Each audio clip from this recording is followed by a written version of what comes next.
기원전 후에 대승이 생기면 소승불교, 부파불교는 사라졌을 거다. 아니에요. 시장을 지배하는 거는 부파불교였습니다. 후발로 출발한 대승 입장에서는 저 부파를 씹으면서 잠식을 해야 되는데 부파의 세력들이 생각보다 견고해요. 그래서 그걸 시장을 뺏어 오지를 못하겠는 거야. 그러니까 어떤 식의 일을 합니까? 밖으로 나가야죠. 밖으로 나와야죠. 그러다가 얻어 걸린 게 중국이에요. 네, 점점 어려워져요. 그렇게 해서 이게 또 어려워지면 또 어떤 요구가 나오냐면 부처님이 저렇게 어렵게 얘기했냐? 쉽게. 이렇게 떨어뜨리는 게 이게 밀봉입니다. 무역루트가 차는데 누가 타격을 받을 것 같아요? 불교가 타격을 받는 거예요. 불교가. 그래서 불교가 타격을 받으니까 어떤 일이 벌어져요? 자본이 떨어져. 그러니까 자꾸 이쪽 걸 끌어당기는 거예요. 그러니까 어떤 일이 벌어져요? 주술성이 강력한 거죠. 점점 좀 영역을 넓혀가는 거죠. 합리성보다. 그래서 무슨 일이 벌어지겠어요? 나중에 밀교 쪽이 훨씬 강력한 세력으로 등장을 하고 소승하고 대승이 밀교로 다 빨려 들어가는 거예요.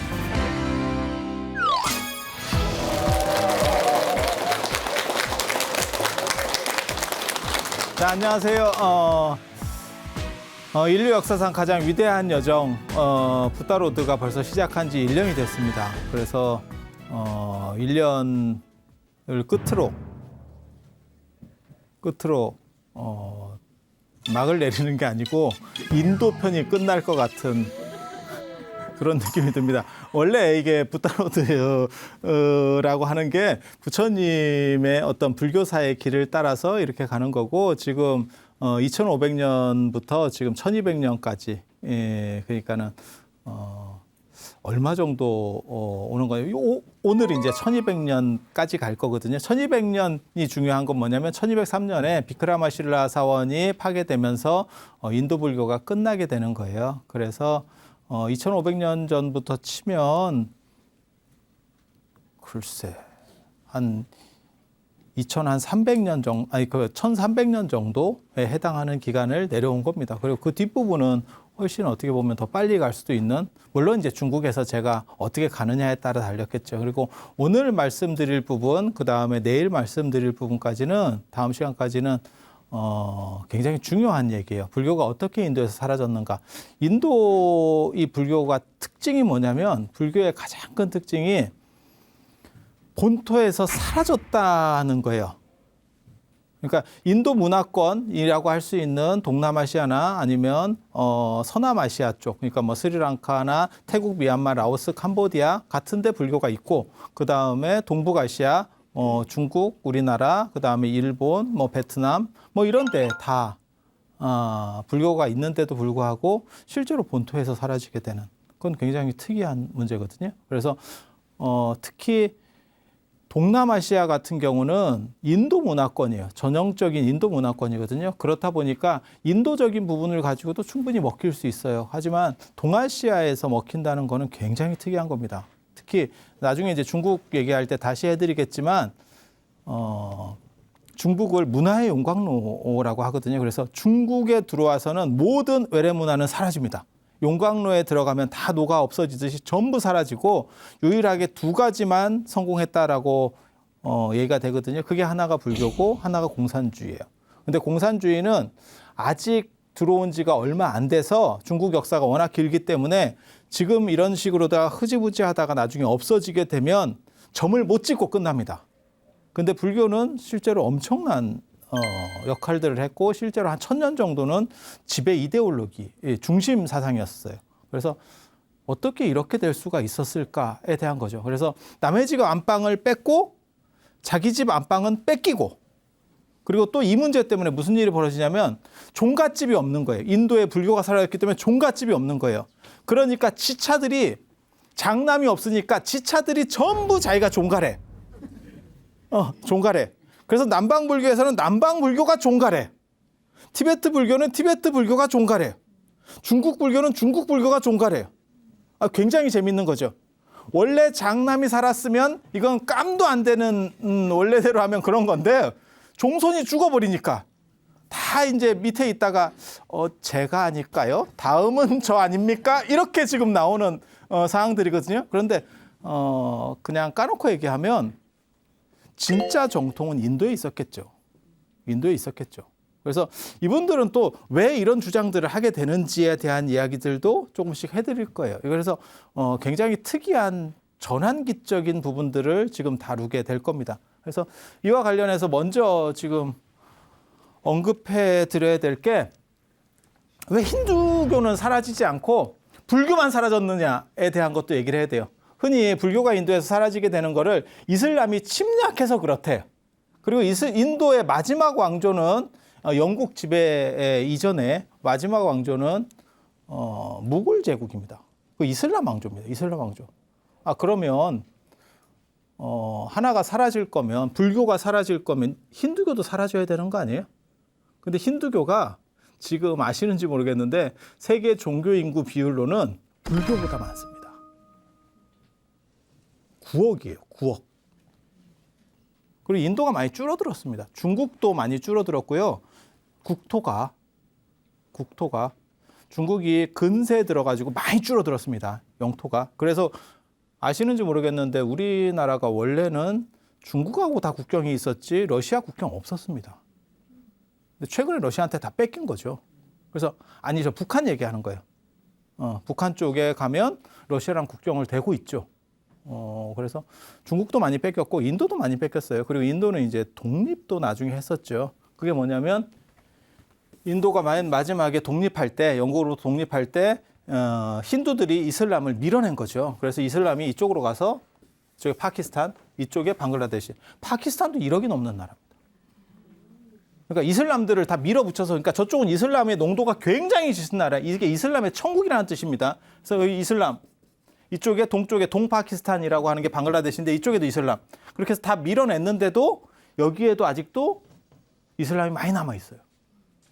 그렇게밖에 될 수 없는 이유는 아까도 얘기했지만 맨 마지막 왕조가 이슬람 왕조였으니까. 우리식으로 말하면 조선이 이슬람 왕조였던 거예요. 그러면 여기 이슬람이 많이 있었겠죠. 그렇지 않겠어요? 그렇게 당연히. 그래서 인도는 이런 데가 떨어져 나갔는데도 덩치가 이렇게 큰 거예요. 몇 나라가 떨어져 나갑니다. 그런데도 덩치가 큰 거예요. 인도 자체도 워낙 크니까. 그리고 거기에 대부분은 힌두교죠. 만약에 아니 불교가 이슬람의 침략으로 없어졌다면 힌두교도 골로 가야 되는 거 아닙니까? 아니 그냥 생각을 해보면 왜 힌두는 건재한데 불교만 이렇게 포 뜨듯이 날아갔을까요? 굉장히 재밌잖아요. 그래서 그런 문제에 대해서 생각을 한번 해봐야 돼요. 그리고 조선도 불교에 대해서 굉장히 심하게 했습니다. 나중에 이제 한국 쪽으로 붓다로드가 계속 그때까지 프로가 안 없어지면 조선까지 오면 또 얘기를 해드릴 거예요. 근데 조선도 굉장히 심하게 했거든요. 그런데도 지금도 한 20% 정도가 불교 인구가 나와요. 600년을 한 거예요. 조선시대 때 거의 600년 가까이를 한 거예요. 그런데도 불교 인구가 이렇게 많이 남아있는데 이슬람은 조선보다 더 심하게 했나? 그리고 그랬으면 왜 힌두는 건재하지? 라고 하는 문제에 대해서 생각을 해봐야 돼요. 그래서 제가 늘상 얘기하는 거 있습니다. 종교는 무력으로 없어지지 않습니다. 무력으로 없어지지 않습니다. 그렇게 생각하는 건 너무 단순하게 생각하는 거예요. 너무 단순하게 생각하는 거예요. 지금 이슬람도 마찬가지입니다. 지금 이슬람을 깨트리기 위해서 서구에서 아주 많은 작업들을 했어요. 근데 이슬람 문명권이 견고하게 유지되죠. 지금 중동이라고 하는 게 끄떡없어요. 끄떡없어요. 물론 거기도 세력이 많이 줄었죠. 세력이 많이 줄어들긴 했지만 실제로 뭐 그게 큰 문제는 없습니다. 그래서 무력 가지고는 그게 한계가 있습니다. 그래서 제가 그런 얘기 하잖아요. 인도도 영국 지배를 받았고 200년이나 지배를 받았고 인도 차이나 반도 쪽, 뭐 스리랑카나 안 그러면 뭐 동남아시아가 다 대부분 프랑스 아니면 스리랑카 같은 경우 영국 지배 받았고 다 100년 훨씬 넘게 받았고 그렇지만 거기에 기독교가 있느냐? 없죠. 그 문화권의 장벽을 못 넘어서 그럼 그 사람들은 양반이라서 저런 걸 안 건드렸어요? 아니에요. 똑같이 건드렸어요. 건드렸는데도 그게 문화권의 장벽에 의해서 튕겨져 나간 거예요. 튕겨져 나가는 거예요. 그런데 왜 인도에서 불교만 저렇게 사라졌느냐에 대한 거는 굉장한 미스테리입니다. 그리고 거기에 대해서 제가 오늘 얘기를 해드릴 거예요. 이런 얘기는 딴 데 가서 못 듣습니다. 딴 데 가서 못 듣습니다. 저도 이것 때문에 고민이 굉장히 많았어요. 가장 단순하게 늘상 그렇게 나와요. 모든 인도 불교 사체에 그렇게 나와요. 이슬람의 침략으로. 그러니까 이슬람이 쉽게 말해서 공격해서 쳐들어왔기 때문에 망했다. 근데 너무 그건 단순한 얘기예요. 그러면 조선에서 왜 불교는 안 없어졌냐? 똑같은 얘기가 돼도 될 수 있는 거예요. 그래서 거기에 또 무언가의 생각을 해봐야 될 그런 부분들이 존재합니다. 그게 이제 저 같은 경우는 내후회한을 겪다가 안에서 문제가 생겼다라고 말하는 거거든요. 안에서 문제가 생겼다. 그래서 그런 이야기들을 좀 해드릴 거예요. 그래서 힌두교는 지금 현재 13억 인구 중에서 9억이 힌두교고 단일 종교 중에서는 제일 큽니다. 단일 종교 중에서 제일 큽니다. 그렇지만 불교보다도 종교 인구가 더 많아요. 개신교보다는 훨씬 많고요. 당연히 개신교보다 훨씬 많고 단일 종교로 가장 많은 건 이슬람입니다. 그리고 두 번째가 천주교고요.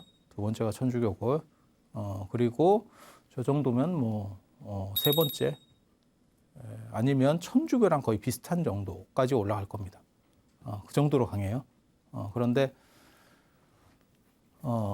힌두교를 세계 종교라고 하진 않아요. 그거는 인도 문화권 안에만 존재하기 때문에 그래요. 그러니까 인도에 거의 다 밀집돼 있고 인도 차이나 반도 쪽에도 좀 있어요. 하지만 그건 인도 문화권에만 있지 세계 곳곳에서 발견되는 보편 종교가 아니기 때문에 세계 종교라고까지는 말하지 않습니다.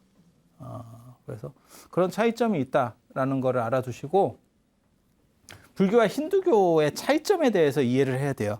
이걸 이해를 해야 불교는 없어졌는데 힌두교는 살아있느냐에 대한 이야기가 되거든요. 그래서 불교와 힌두교의 가장 큰 특징은 이게 결혼합니다. 이게 독신. 불교는 다 독신인가요? 아닌 쪽도 있죠. 실제로 우리나라에 한국 불교도 종파가 여러 개가 있는데요. 독신인 데는 거의 없습니다. 단 조계종이 독신인데 덩치가 워낙 비율이 크기 때문에 사람들이 불교 이꼬르 독신 이렇게 봐요. 그리고 천주교도 마찬가지예요. 천주교도 다 독신 아니에요. 로마 카톨릭만 독신이에요.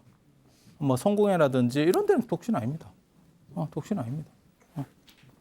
그래서 독신주의하고 결혼주의가 있어요. 불교 안에도 나중에 독신이 중심인데도 불구하고 이제 결혼주의로 들어오는 데가 있죠. 그래서 결혼 비율이 더 커지는 데도 있어요, 사실.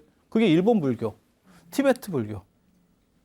티베트 불교도 뭐 결혼하는 분이 훨씬 많아요.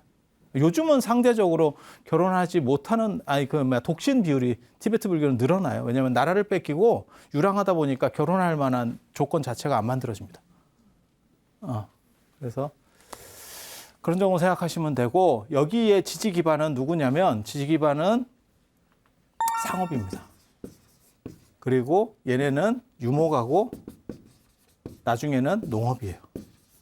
경제적 지지 기반들이.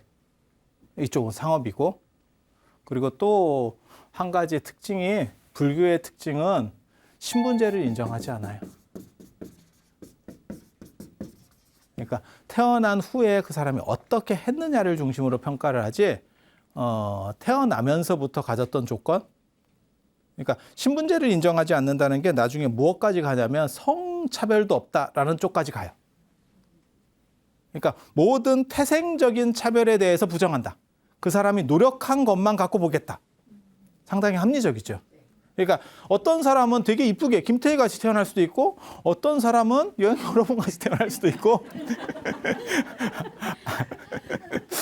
뭐 그럴 수도 있잖아. 어떤 사람은 늘씬하게 태어날 수도 있고, 어떤 사람은 스머프가 될 수도 있고, 뭐 그렇게 될 수도 있는 거예요. 근데 그런 거는 문제가 안 된다는 거죠. 왜? 그거는 그 사람이 태생적으로 받은 조건이기 때문에 그걸로 판단해서는 그것은 올바른 가치가 아니야 라고 말하는 게 불교식이라고 생각하시면 돼요.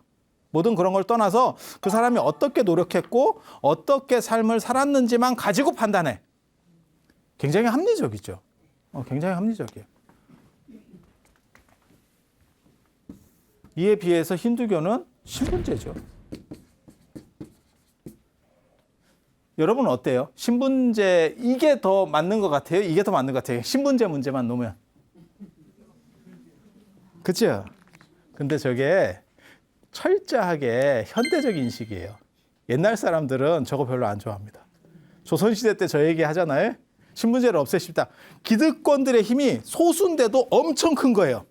그 사람들이 그거를 용인할 것 같아요?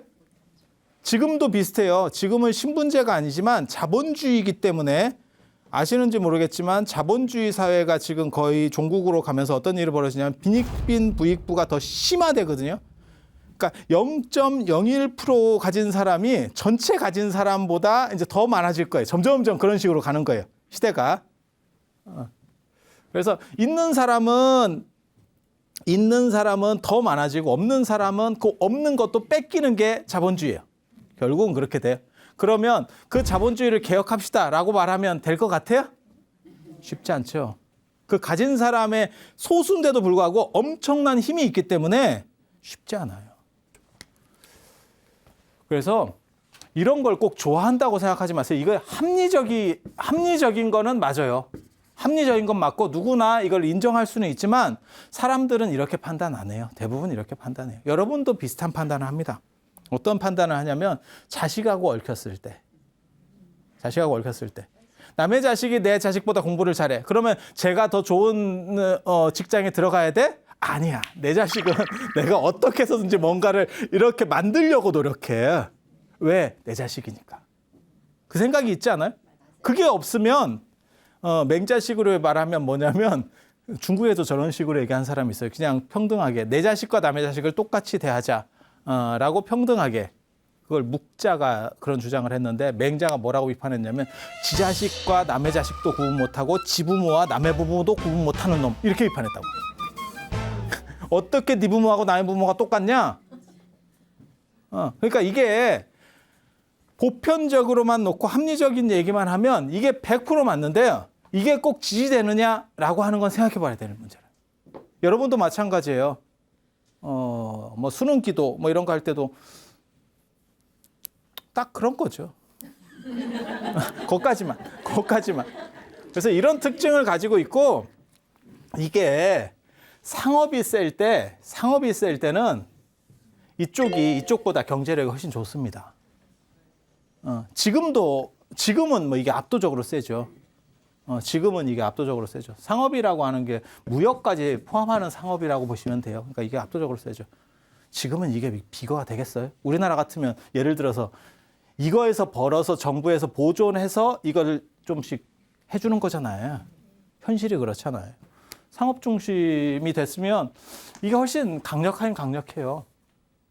그런데 이게 장점은 뭐냐면 이건 안정적이에요. 이거 경기 탑니다. 훅 갑니다. 그리고 사람이 이거 좋아하는 사람이 있고 이거 좋아하는 이거는 상황마다 달라요. 여러분 세대만 해도 이 세대였었어요. 결혼은 무조건 해야 된다. 그리고 결혼 못하고 죽으면 원기가 돼요. 그게 처녀 귀신, 총각 귀신, 몽달 귀신이 총각 귀신이잖아요. 근데 여러분이 결혼을 해보시니까 그게 그렇게 한을 풀 정도로 좋은 거든가요? 여러분이 만약에 그게 너무 좋았으면 자녀분에게 무조건 결혼하라 했을 거야. 근데 우리나라 사람들이 지금 독신 비율이 지금 1인 가구가 3분의 1이거든요. 우리나라 전체 가구 수의 3분의 1이니까 그 1인 가구 때문에 집값이 안 떨어지는 겁니다. 정확하게 말하면 1인 가구가 다 붙어 살아버리면 집값이 폭락할 거예요. 부동산 경기가 폭락할 거예요. 그런데 1인 가구 비율이 늘어나니까 그리고 선진국화 될수록 혼자서 쓰는 면적 자체가 점점 넓어져요. 그건 여러분이 한번 생각해 보세요. 여러분 어렸을 때는 한 방에 오골오골 살다가 지금은 혼자서 방을 2개씩도 쓰고 아니 그렇게 쓴다니까요. 가만히 생각해 보세요. 그리고 잘 사는 사람일수록 그 공간 면적이 점점 넓어져요. 잘 사는 집일수록 그렇게 돼. 그래서 뭐 옷방이 따로 있고 뭐가 따로 있고 옛날에는 다 하나잖아요. 전체를 하나로 놓고 쓰고 했었잖아요. 그리고 이것만 그렇게 되는 게 아니고 식기나 이런 것도 마찬가지예요. 식기도 하나로 다 먹는 게 문화적으로 떨어지는 거예요. 그래서 비싼 집에 가면 식기가 점점 많죠. 그러니까 포크도 더 많고 야, 이걸 어느 순서로 써야 되지? 이제 이렇게 생각할 정도가 되면 그건 비싼 집이에요. 그래서 이게 발전할수록 더 세분하게 분화되는 거예요. 분화되는 거예요. 그래서 이 결혼이라고 하는 게 필수적인 사회도 있고 특히 농업에서는 필수적입니다. 그래서 우리도 무슨 속담이 있었냐면 지 먹을 건 가지고 태어난다. 그리고 이게 농번기에 들면 어린애 손도 빌린다. 뭐 이런 얘기들이 있었어요. 못줄이라도 잡고 뭐 이렇게 하던 그런 시절들이 있었거든요. 근데 지금 상업이 중심이 되면서 뭐가 되냐면 독신이라고 하는 것들이 충분한 지금은 힘을 많이 얻고 있죠. 그리고 여러분도 막상 해보니까 거기에 들어가는 시간도 만만치가 않죠. 그러니까 지금 여러분 자녀분들이 왜 결혼을 안 하냐면 여러 가지 이유들이 있어요. 뭐 경제적인 이유도 있고 한데 그 중에 하나가 뭐냐면 굳이 관계를 안 맺어도 돼야 될 사람까지도 관계를 다 맺어야 되는 게 너무 힘들다는 거예요. 그러니까 여러분에게 얘기하면 여러분 입장에서 얘기하면 시자 들어가는 분들이죠. 그러니까 그 사람들이 괴롭히고 뭘 해서가 아니고 그냥 관계 맺기가 싫대요. 제가 전에 그런 얘기 안 해드렸나요? 저는 그런 배달 어플, 요기요, 뭐 배달의 민족 이런 게 그렇게 성공할 줄 몰랐다고. 그러니까 그 음식 하나만 주문하는 것도 귀찮아요. 모르는 사람과 대화하기도 싫은 거예요. 그 몇십 초밖에 짜장면 2그릇이요. 이게 말하기가 싫은 세상인 거예요. 그래서 거기다가 문자로다가 하는 어플로다가 하는 시절이 된 거예요. 그런데 내가 결혼함으로 인해서 한 사람을 내가 좋아하는데 그 사람과 관련된 이만큼의 사람들을 알아가야 되는 거지. 그리고 그 사람들의 경조사를 챙겨야 되고 그다음에 그 일들로 관련해서 많은 것들이 생기는데 감당하기가 너무 힘든 거죠. 그래서 이런 문제들이 있는 거예요. 그러다 보니까 지금 독신에 대한 선호라는 게 문화적으로 나타나. 이게 바람직하다, 이게 바람직하다고 말하는 건 아니에요. 지금 왜 바뀌었나를 말해주는 거예요. 그러니까 배달 어플이 움직이는 배달하는 그 짧은 시간에도 음식을 주문하는 그 짧은 시간에도 말하기 싫은 타인과 말하기 싫은 사람이 집안 대 집안의 결혼을 하고 싶겠냐고. 그러면 문제가 생기겠죠. 딱 그냥 생각해 봐도. 그리고 뭘 하고 싶은 거냐면 자기 개발이죠. 자기 개발과 행복이라고 하는 걸 추구하는 거예요. 근데 보통 저도 그런 얘기를 합니다. 저한테 사람들이 제일 많이 물어보는 것 중에 하나가 선생님들이 제일 많이 물어보는 게 대학교 선생님들이 뭐 물어보냐면 당신은 시간을 어떻게 쓰는데 그렇게 많은 실적들을 만들어내느냐, 결과물을 만들어낼 수 있느냐. 그때 제가 하는 말 딱 한 가지예요. 나는 2가지에서 너네보다 훨씬 더 오래 산다. 하나는 결혼을 안 했기 때문에 가족관계에 들어가는 시간이 굉장히 적다. 굉장히 적다. 동의하시죠? 여러분도 만약에 가족관계를 안 한다고 생각을 해봐. 거기에 투자되는 시간만 생각을 해봐. 그리고 또 한 가지 뭐냐면 오다고 머리에 신경을 안 쓴다.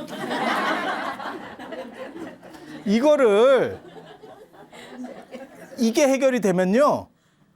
실제로 시간이 여러분들이 이 2가지만 가지고도 제가 여러분보다 5년에서 10년 더 오래 살 겁니다.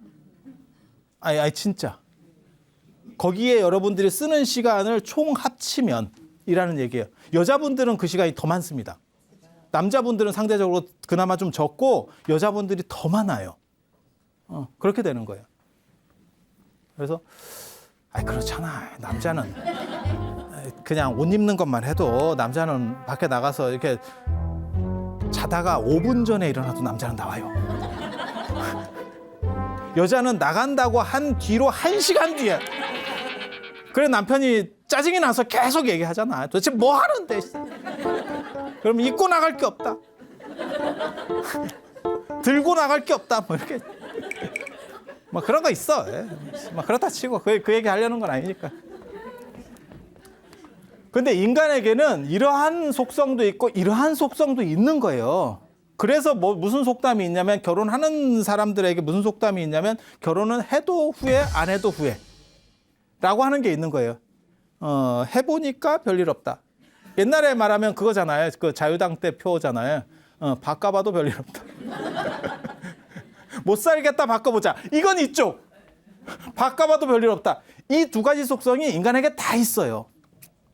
여러분도 아마 결혼을 하고 지금 결혼을 하고 수십 년을 사셨어도 이거에 대한 또 속성도 있을 거예요. 그래서 혼자 있고 싶은 것도 있고 자기 개발을 하고 싶은 것도 있고 다 있겠죠. 그래서 인간이 하나는 무조건 이쪽이고 하나는 이쪽이고가 아니고 이게 다 섞여 있어요. 단 이쪽 비율이 많으냐 이쪽 비율이 많으냐인 거죠. 이쪽 비율은 결혼을 해서 관계를 맺기 때문에 당연히 신분 쪽으로 갈 수밖에 없고 이거는 개인 낱낱의 유닛들이에요. 하나하나. 그러다 보니까 능력이 중시될 수밖에 없는 거죠. 그러니까 신분 같은 걸 인정할 필요가 없죠. 이건 혈연이라니까 여기는. 그래서 이러한 종교 전통이 여기에는 이쪽에 천주교가 있는 거고 이쪽에 개신교가 있는 거고 이쪽에 유교가 있는 거고 이렇게 있는 거예요. 그러니까 각각의 속성들이 있는 거예요. 그리고 이 종교 안에서도 자세히 보면 여기서도 결혼 안 하는 쪽이 있고 결혼하는 쪽이 있다시 많겠죠. 불교는 결혼 안 하는 쪽이 이렇게 있으면 결혼 안 하는 쪽이 크고 결혼하는 쪽이 적고 뭐 이렇게 가겠죠. 그래서 100%는 아니에요. 100%는 아니에요. 그래서 이런 두 가지 전통이 있는데 상업이 잘 될 때는 경제가 어떻게 움직이느냐가 굉장히 중요하거든요. 상업이 잘 될 때는 불교가 쫙 올라갑니다. 불교 쪽이 쫙 올라갑니다. 그런데 어느 순간 상업이 안 되면 그게 지난 시간에 얘기한 이슬람의 성립이에요. 중동에. 8세기 중반에 이 무함마드는 이때 이제 시작을 하는 거고요. 이게 제국화되는 거는 8세기 중반이에요. 중동을 이제 다 이렇게 먹어 들어가면서. 그리고 8세기 이제부터 무슨 일이 벌어지냐면 서북 쪽이 인도로 이쪽으로 들어오기 시작하는 거예요. 아프가니스탄. 파키스탄 옆에가 아프가니스탄이거든요. 이쪽으로 점점 들어오는 거예요. 이게 옛날에 간다라라고 하는 지역입니다. 간다라라고 하는 지역. 간다라 탁실라 할 때가 이 지역이거든요. 그래서 이쪽으로 점점 그러니까 중동에서부터 이슬람이 이렇게 넘어오기 시작하는 거죠. 그리고 처음에 이슬람이 이제 어느 정도 안정이 딱 되기 시작할 때까지는 이슬람 아닌 쪽하고 무역을 안 해요. 그러니까 이슬람 원리주의라고 하는 거죠. 어떤 근본을 강조하는 거예요. 그래서 지난 시간에 그런 얘기 잠깐 해드렸어요. 그렇다 보니까 무슨 일이 벌어지냐면 인도는 원래 서쪽으로 무역을 하거든요. 그래서 인도의 큰 도시들은 대부분 다 서쪽에 있습니다. 서쪽에 있습니다. 이쪽에 쭉. 그리고 우리가 갈 때 이제 마잔타, 엘로라, 분베이 이런 데 다 서쪽이에요. 서쪽으로 무역을 하는데 얘네가 중동에서 이슬람이 성립되면서 무역을 차단시켜 버리니까 무역을 차단시키는 이유는 뭘까? 새로운 내가 제국을 성립했어. 안 그러면 새로운 종교를 가지고 지금 국가를 만들고 있어. 왜 무역을 차단할까?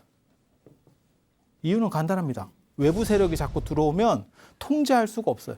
내가 지금 새로운 걸 만들었잖아요. 그러면 권위가 떨어지고 있는데, 권위가 약한데 그 상황에서 외부적인 요소들이 자꾸 들어오면 이걸 제대로 통제 못하죠. 그러니까 당나라가 들어섰을 때도 계엄령을 선포한다니까요. 국경 다 폐쇄해요. 왜냐하면 외부에서 자꾸 이렇게 흔들어 버리면 위험하잖아요. 그러니까 간단한 문제예요. 그런 거 한 가지 하고 그 다음에 이제 자기네 안쪽을 결속시키기 위해서 이제 원리주의. 이슬람 아니면 무역 안 하겠다. 근데 이슬람이 있어야 무역을 하지. BK21 사업이라고 두뇌 한국 사업이 있어요. 정부에서 정부 주도를 한 사업인데 그게 뭐냐면 자기 학교 출신을 대학원생으로 50% 이하로 뽑으라는 거예요. 그러니까 우리나라가 되게 문제점이 뭐냐면 학교의 문제점이 뭐였냐면 학부를 예를 들어서 A라는 대학을 갔어. 그러면 대학원도 A라는 학교를 가. 그다음에 박사과정도 A라는 데를 가. 이렇게 가고 이 사람이 이 A 대학의 교수가 돼. 아주 폐쇄적인 구조가 되는 거예요. 그래서 IMF를 겪으면서 무슨 일이 벌어지냐면 저렇게 해가지고는 이게 학교가 골로 가겠다. 교육이 100년지 되겠는데 그래서 타 학교 출신을 50% 넣어라. 이게 BK 사업에 선정되는 학과의 기본 요구 조건 중에 하나예요. 이해가 되죠? 그런데 다른 학과들은 다 문제가 없었는데 불교학과는 저것 때문에 이제 골로 갑니다. 이유가 뭐냐? 다른 학교에 불교 학과가 없어요. 그러니까는 전공 안 한 애들이 오는 거야. 그러니까 선생이 기본을 깔고 대학원생인데 뭘 가르칠 수가 없어요. 그러니까 대학원생인데 학부보다 수준이 떨어져. 왜? 50%가 전혀 타전공자들이 온 거야. 그러니까 예를 들어서 저거의 취지는 뭐냐면 학교만 바꿔서 같은 전공으로 오라는 얘기예요. 그러니까 여기 철학과야. 그러면 A라는 학교에도 철학과가 있고 B라는 학교에도 철학과가 있고 C라는 학교, 얘네들이 오면 되는 거야. 근데 불교학과는 그게 안 돼요. 그러다 보니까 수준이 쭉 떨어지는 거예요. 이슬람도 마찬가지예요. 이슬람끼리 무역하겠대. 그런데 이슬람이 있어? 새로 만들어졌는데? 그게 무슨 얘기냐면 무역 안 하겠다는 얘기거든. 그거랑 똑같은 얘기예요. 무역을 안 하니까 누가 골로 가냐? 이쪽이 골로 갑니다. 인도의 상업 세력이 골로 갑니다. 이쪽이 가고 그다음에 내륙 쪽도 점점 다 무너져 내리기 시작하는 거죠. 이게 어디까지 영향을 미치냐면요. 인도가 넘어간 뒤에 중국으로도 영향을 미칩니다. 그리고 그게 한국까지 영향을 미쳐요. 우리나라까지. 그래서 우리나라 역사를 알아주셔야 될 게 통일신라 시대가 최고 정점이었고요. 고려 시대가 그보다 떨어지고 조선이 이렇게 떨어집니다. 1000년 동안 경기 불황을 겪습니다. 우리가 마이너스 성장. 그래서 여러분들이 우리나라 문화재 하면 뭐 석굴암 불국사 이런 게 떠오르는 게 그게 통일신라 시대. 조선시대 건 거의 잘 안 떠올라요. 조선시대 때 경복궁 뭐 이런 거 있는 거 아닙니까? 있죠. 고려시대 때는 왕궁 없었겠어? 신라시대 때는 왕궁 없었겠어? 왕궁은 다 있어요. 참고로 말씀드리면 고려 왕궁이 조선 왕궁보다 큽니다. 더 큽니다. 거꾸로예요. 우리는 어떻게 생각하냐면 역사가 뒤로 갈수록 발전하는 거 아닙니까? 조금씩이라도 이렇게 나아지는 거 아닙니까? 그렇지 않습니다. 그렇지 않습니다. 신라시대 때가 경주가 전 세계 10대 도시였었고 인구가 100만이에요. 지금보다도 더 위상이 높았던 시절이 있었어요. 지금 서울이 제가 늘상 얘기하는 건데 지금 서울이 전 세계 10대 도시 안에 절대 못 들어갑니다. 물론 인구야 뭐 1000만 위성도시까지 하면 우리가 서울 쪽만 2000만입니다. 2000만. 그러면 이게 전 세계 10대 도시가 되느냐? 안 됩니다. 그리고 통일신라 시대 때 인구 100만이라는 건요. 지금 1000만보다 훨씬 많은 숫자예요. 훨씬 많은 숫자예요. 그래서 경기가 이렇게 하향 곡선을 긋는 이유가 뭐냐면 사실은 이거예요.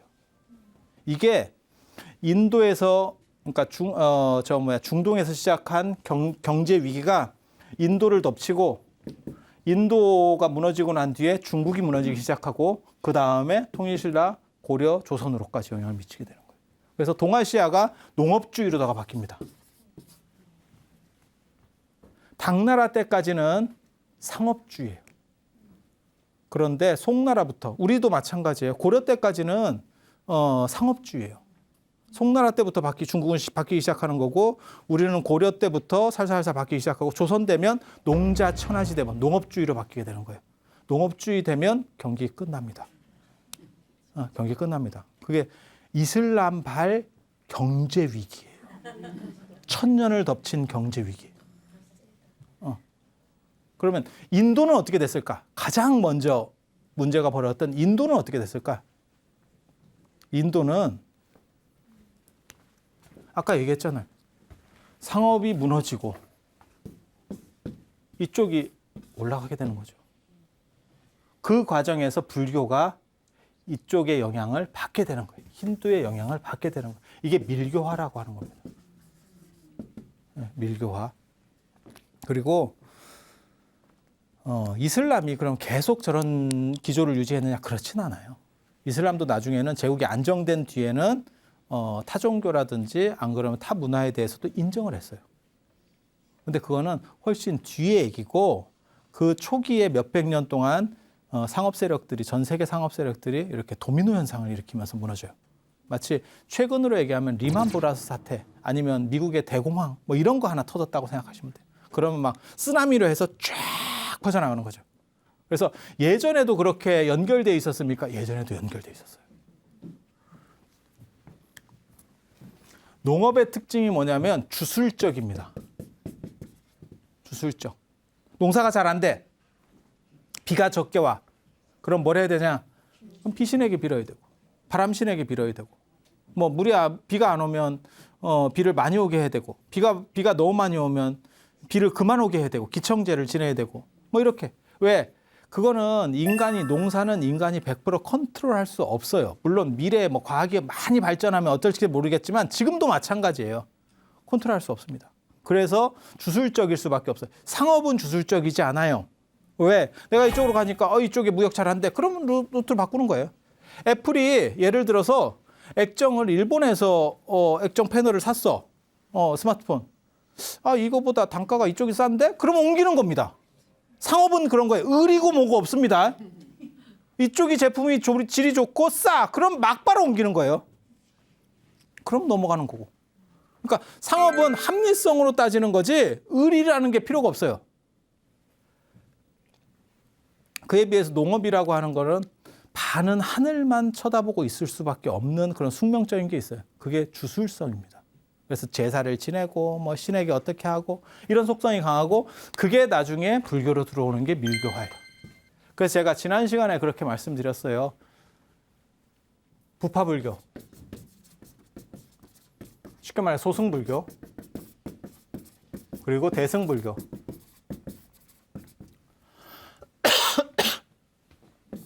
기원 전후에 대승불교가 시작돼서 소승불교를 대체했느냐? 대체 못했다고 제가 말씀드렸어요. 소승이 더 큰 거예요. 부파불교가 더 시장이 컸었고 대승이 작았어요. 그런데 어느 순간 얘네가 다 밀교화된다. 왜? 상업이 약화되면서 농업 비중이 커지는 거예요. 그리고 그 주술성이 들어오는 거죠. 그래서 경제 위기가 불교 안에서의 세력 범위를 바꿔버려요.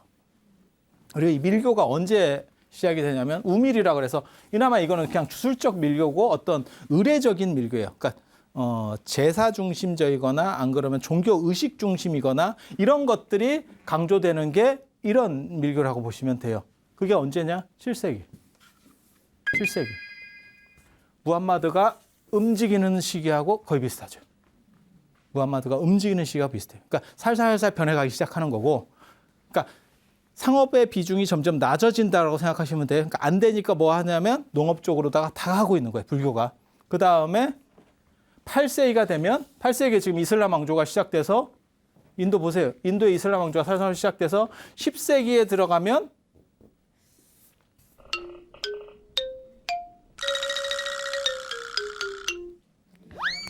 아니 10세기 말에 아프가니스탄의 이슬람 왕조가 진출을 해서 10세기에 인도 본토에 들어가요. 그게 지금 델리를 수도로 하는 아이바크라는 사람의 노예 왕조거든요.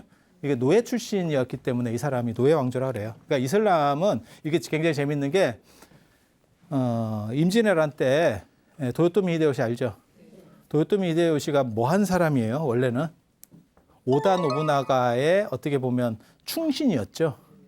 그러니까는 뭐 귀족이나 이런 거라기보다도 이렇게 그 얘기 아시잖아요. 오다 노부나가 어디 나가려고 그러면 신발 이렇게 딱 품고 있다가 딱 해줘서 따뜻하게 해줬다. 뭐 이런 얘기 못 들어보셨어요? 그런 충신을 밀어주는 문화가 있어요. 그러니까 내 밑에 사람이, 그러니까는 노예라도. 그래서 이 사람이 이제 이슬람에서는 이 사람이 클 수 있었던 게 노예라도 똑똑하면 권력을 줘버리는 거예요. 이해가 됩니까? 그러니까 내 가신, 그러니까 자식보다 가신 중심인 거예요. 이런 거는 유목문화에서 나타나는 현상입니다. 농경문화에는 절대 없어요. 농경문화는 아무리 가신이 똑똑해도 결국 물려줄 때는 자식한테 물려줍니다. 혈통. 그런 얘기 못 들어보셨어요? 그러니까 뭐 유럽이나 뭐 미국에서는 큰 기업을 자식에게 상속하는 경우가 없어요. 주식만 주고 걔가 부자인 건 맞아. 하지만 경영권이나 이런 것들은 전부 다 차단되죠.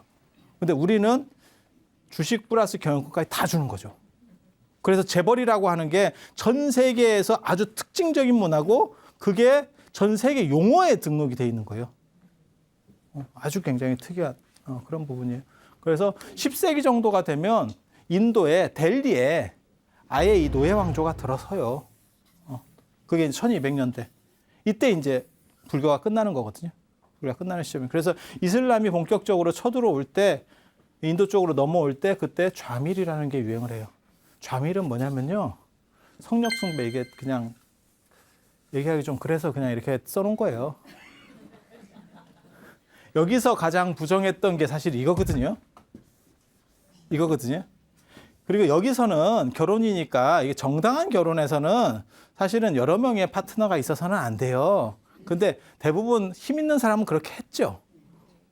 우리 그냥 옛날 어른들 봐보세요. 그럼 양반이야. 그럼 첩이 막 이렇게 여럿 있는 게 흉이 아니었잖아요. 자유당 시절까지도 무슨 말을 했다고 제가 전에 얘기해 드렸냐면 첩 두지 말자. 자유당 때 국회의사당에서 나온 말입니다. 첩 두지 말자. 그러던 시절이었었어요. 그런 시절이었어. 그런데 지금 불교 안에서 섹스를 통해서 깨달음을 얻을 수 있대요. 환장하겠지. 그러니까 이쪽 영향을 너무 많이 받고 있는 거예요. 이쪽 영향을. 그게 밀교예요. 그래서 밀교는 의례적이고 의식적이고 주술적이고 이 섹스에 대한 긍정성까지도 존재해요. 그래서 티베트 불교 같은 경우는 이제 결혼하는 대처성 불교가 많아질 수 있었던 이유 중에 하나도 거기엔 지역적 특징도 있는데 나중에 잠깐 뭐 그런 얘기도 해드릴 거예요. 지역적 특징도 있지만 저 밀교적 특징도 있는 거예요. 벌써 인도 불교가 끝나기 전에 인도는 밀교화되면서 그러니까는 인도 불교는 밀교화되면서 이미 힌두교 쪽으로 바뀌어 있었던 거예요. 힌두교적으로 바뀌어 있었고 결혼 중심 그러니까 뭐 결혼까지는 아니더라도 성적인 부분까지도 이게 독신주의가 특징인데 여기서 성적인 부분이 들어가면 여기랑 변별성이 없어요. 그러니까 모든 게 변별력이 없어져요. 나중에는. 그럼 변별력이 없어지면 어떻게 되냐. 그러니까 티베트 불교도 한번 생각해 보세요. 우리 생각할 때는 신분제를 부정하는 게 불교거든요. 티베트 불교는 달라이라마가 다시 환생한다니까. 야, 이거 또 다른 신분제가 나오는구나.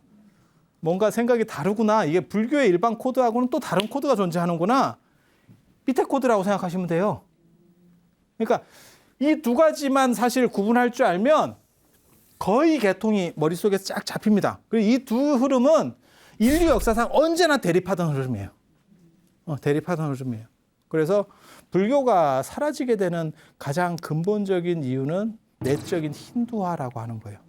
그리고 왜 힌두화된다고 그럼 불교가 없어지느냐? 그렇진 않아요. 그렇지만 약화되죠. 그 약화되는 이야기를 제가 다음 시간에 이어서 해드릴 거예요. 지금 여기에는 스토리들이 굉장히 많아서 뭐 쉽게 끝낼 수 없기 때문에 제가 다음 시간에 이어서 또 해드리고 그 다음 시간에 또 불교가 어떻게 끝나는지에 대한 이야기들을 계속 이어나가도록 하겠습니다. 그럼 오늘은 이상 마치고 다음에 또 뵐 수 있도록 그렇게 하겠습니다. 예, 감사합니다.